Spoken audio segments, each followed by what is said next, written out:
लगता है ये साल खत्म हो जाएगा, पर ये जो आईपीओ का दौर चल रहा है ना, एक के बाद एक के बाद एक, वो नहीं रुकने वाला। तो भैया और एक आईपीओ आ गया है, सिटीकैम इंडिया लिमिटेड का। तो एज यूजुअल सबसे पहले अपने आईपीओ की डिटेल्स को देख लेते हैं, जिसके बाद अपने ये देख लेंगे कि कंपनी करती क्या है।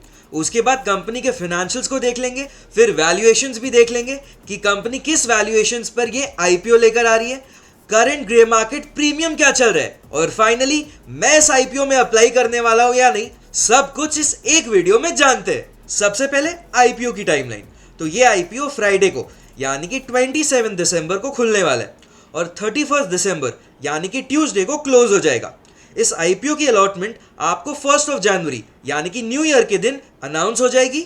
जिन्हें भी अलॉटमेंट नहीं मिला उन्हें उनका रिफंड 2 जनवरी तक मिल जाएगा और फाइनली 3 जनवरी को यानी कि फ्राइडे को यह आईपीओ बॉम्बे स्टॉक एक्सचेंज के एसएमई प्लेटफॉर्म पे लिस्ट हो जाएगा। यहाँ एक शेयर की face value 10 rupees per share की है और क्योंकि एक फिक्स प्राइस इशू आईपीओ है तो यहाँ कोई प्राइस बैंड नहीं है। यहाँ पर बस एक ही फिक्स प्राइस दिया जाता है जो कि इस आईपीओ के केस में 70 रुपीज पर शेयर का है। एक लॉट में टोटल 2000 शेयर्स है और इस आईपीओ का इशू साइज 12.60 करोड़ का है, जो कि पूरा का पूरा फ्रेश इशू है। अगर आप रिटेल कैटेगरी में अप्लाई करोगे तो एक लॉट जिसमें मैंने अभी बताया 2000 शेयर्स होंगे, उसकी टोटल वैल्यू 1,40,000 की निकल कर आती है। और अगर आप एचएनआई कैटेगरी में अप्लाई करोगे तो आपको मिनिमम 2 लॉट के लिए अप्लाई करना पड़ेगा, जिसका वैल्यू ऑब्वियसली डबल यानी कि 2,80,000 का हो जाता है। प्रमोटर होल्डिंग आईपीओ के पहले 83.25% का था, जो कि इस आईपीओ के बाद 61.21% का हो जाएगा, जो कि बढ़िया बात है।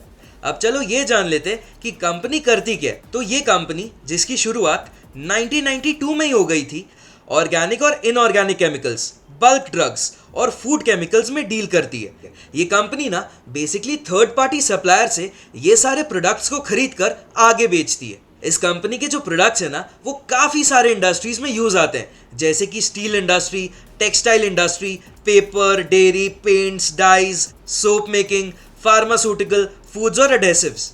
यानी कि ये कंपनी मेनली B2B सेगमेंट में ऑपरेट करती है, जहां पर कस्टमर्स आपके और मेरे तरह नहीं होते बल्कि दूसरे बिजनेसेस होते हैं। कंपनी ना मेनली महाराष्ट्र से ऑपरेट करती है, जहां से उनका 97% रेवेन्यू आता है और बाकी का 3% गुजरात से। चलो अब कंपनी के फाइनेंशियल्स देख लेते हैं। तो इनका एसेट्स 2022 को 91 करोड़ का था, जो कि 2023 में 79 करोड़ का हो गया, यानी कि एसेट्स में रिडक्शन देखने को मिल रही है। 2024 में एसेट्स फर्दर रिड्यूस होकर 69 करोड़ का हो गया और अभी यानी कि फाइनेंशियल ईयर 2025 के फर्स्ट क्वार्टर एंड में इनकी एसेट्स फर्दर रिड्यूस होकर 68 करोड़ के आसपास की हो गई है, जो कि ऑब्वियसली एक अच्छा साइन नहीं है। इसके अलावा अगर रेवेन्यू को देखें तो इनका रेवेन्यू 2022 को 85 करोड़ का था, जो कि 2023 में 20 करोड़ का हो गया और 2024 में सिर्फ 19 करोड़ का, यानी कि रेवेन्यू में भी एक ड्रास्टिक ड्रॉप देखने को मिल रहा है। अगर हम इस साल के फर्स्ट क्वार्टर एंड में भी देखते हैं ना तो इनका रेवेन्यू सिर्फ 1.5 करोड़ रुपए का है, यानी कि कंपनी अगर इस रेट से सेल करती है तो पूरे साल भर के एंड में इनके पास सिर्फ 6 करोड़ का ही रेवेन्यू होगा, जो कि अगेन काफी नेगेटिव पॉइंट है। चलो अब एक बार प्रॉफिट्स को भी देख लेते हैं। 2022 में इन्हें 23 लाख का प्रॉफिट हुआ था, जो कि 2023 में 36 लाख का हो गया। ओके, प्रॉफिट में तो एक ग्रोथ देखने को मिल रही है।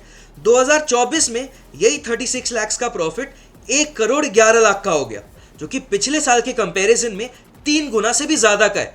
अब ये चीज ना मुझे तो डाइजेस्ट नहीं हो रही है। इनका रेवेन्यू ईयर ऑन ईयर गिर रहा है, लेकिन इनका profit year on year increase हो रहा है। भाई ये चीज तो मेरे पल्ले नहीं पड़ रहा।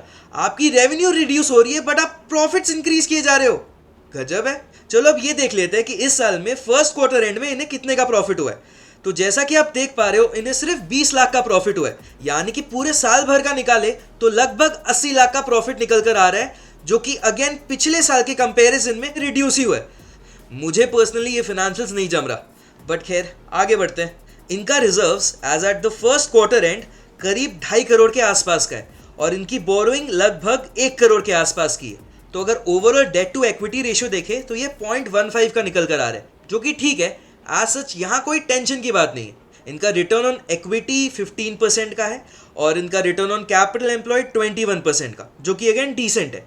एक बार चलो पैट मार्जिन को भी कैलकुलेट कर लेते हैं।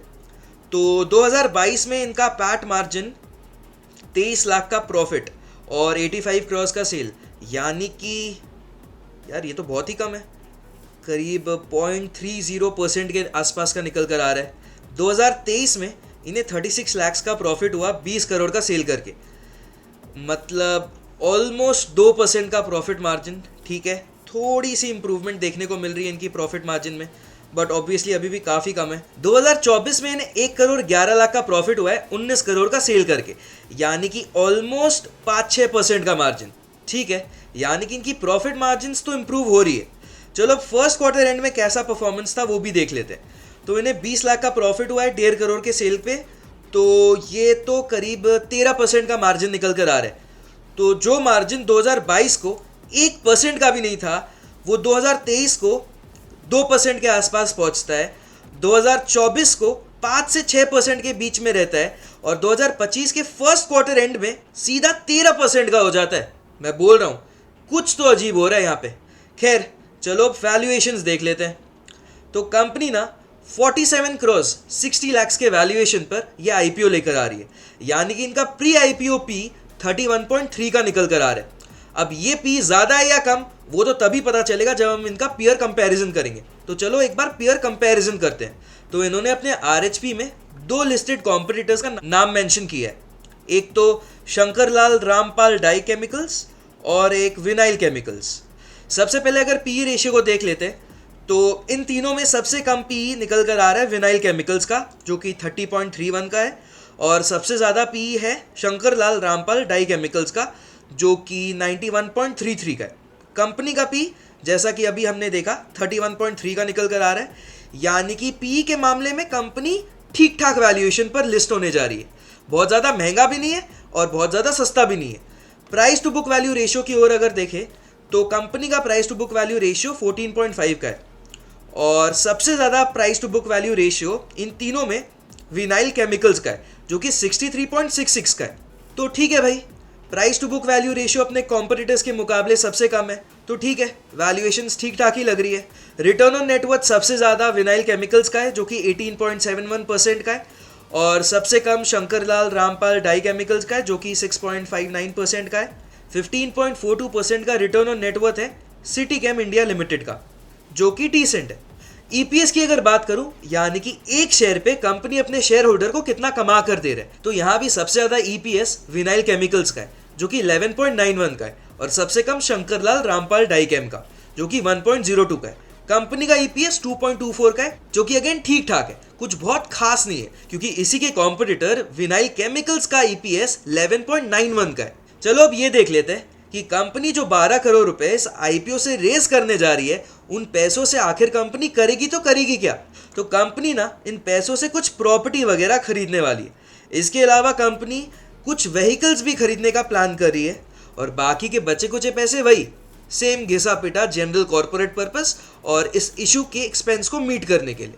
चलो अब इस आईपीओ का करंट ग्रे मार्केट प्रीमियम क्या चल रहा है वो देख लेते हैं। तो अभी यानी कि 26 दिसंबर कल ये आईपीओ खुलने वाला है, और आज एक दिन पहले इसका ग्रे मार्केट प्रीमियम 42.86% का है। यानी कि अगर आप रिटेल कैटेगरी में अप्लाई करते हो और आपको अलॉटमेंट मिल जाता है और इस ग्रे मार्केट प्रीमियम के हिसाब से लिस्टिंग होती है, तो आपको करीब करीब 60,000 का लिस्टिंग गेन्स हो सकता है। But again grey market premium, जैसा कि मैं हमेशा बोलता हूँ और हर वीडियो में बोलता हूँ, हमें ना बस एक रफ सा एक्सपेक्टेशन देता है कि ये आईपीओ कहाँ पर खुल सकता है।